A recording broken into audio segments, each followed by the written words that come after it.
According to the poll, Alabama Republican Roy Moore has reopened a 49-44 lead over Democrat Doug Jones in the race for U.S. Senate. In Change Research's third poll since the UAL misconduct allegations against Moore first surfaced on November 9, we found that he has completely erased the 3-point lead Jones had opened up in mid-November. Moore's lead is now just as large as it was just after the story broke.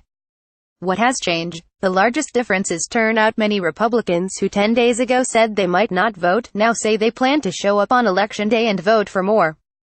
In mid-November, 82% of those who voted for Donald Trump in 2016 said they would definitely vote on December 12. That number has climbed to 88%.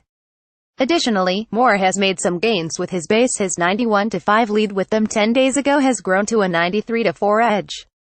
In mid-November, 10% of voters had planned to cast a writing vote. That number has dropped to 7%. The poll was conducted between November 26 and 27. The sample consisted of 1,868 registered Alabama voters. Self-reported post-stratification was done on age, gender, ethnicity, education, and self-reported 2016 presidential vote, with additional weighting based on predicted likelihood of voting in this election, Change Research said of its methodology. Change Research told Breitbart News the margin of error of the poll is 2.3%. The party affiliation of respondents self-identified was 45% Republican, 26% Democrat, 29% Independent.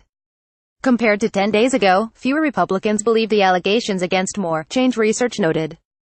Donald Trump also expressed support for Moore this week, and it may have provided the Republican with a small bump, the polling firm added.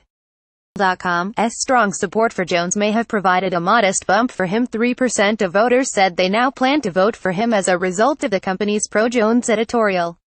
Change Research added. On Sunday, the Alabama Media Group placed an above-the-fold editorial in the state's three largest newspapers, which it owns: the Birmingham News, Mobile's Press Register, and the Huntsville Times, and its L.com website, urging voters in the state to support the liberal Democrat Doug Jones over the conservative Republican Roy Moore in the December 12 U.S. Senate election. To stand for decency, Breitbart News reported last week, adding the Alabama Media Group is wholly owned by Advance Publications, the New York City-based media giant controlled by the descendants of S.I. Newhouse, who founded the company in 1922. Forbes magazine lists Advance Publications as one of the 200 largest privately held companies in the country, with $2.4 billion in revenues and 9,000 employees in 2016.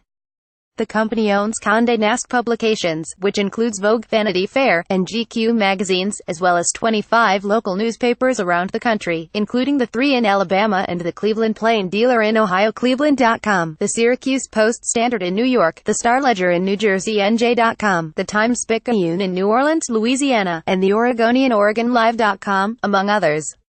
The Real Clear Politics average of polls shows the race to be tighter, with Jones leading by 0.8%, well within the margin of error. Moore's resurgence is remarkable given recent press reports that the Jones campaign has outspent the Moore campaign by a 10-to-1 margin. According to the ad tracking group Advertising Analytics LLC, Jones' campaign has shoveled $5.6 million into television and radio ads during the general election, compared to about $600,000 by Moore's team. That 10-to-1 advantage for Jones is almost unchanged from 2 weeks ago. NBC reported on Tuesday.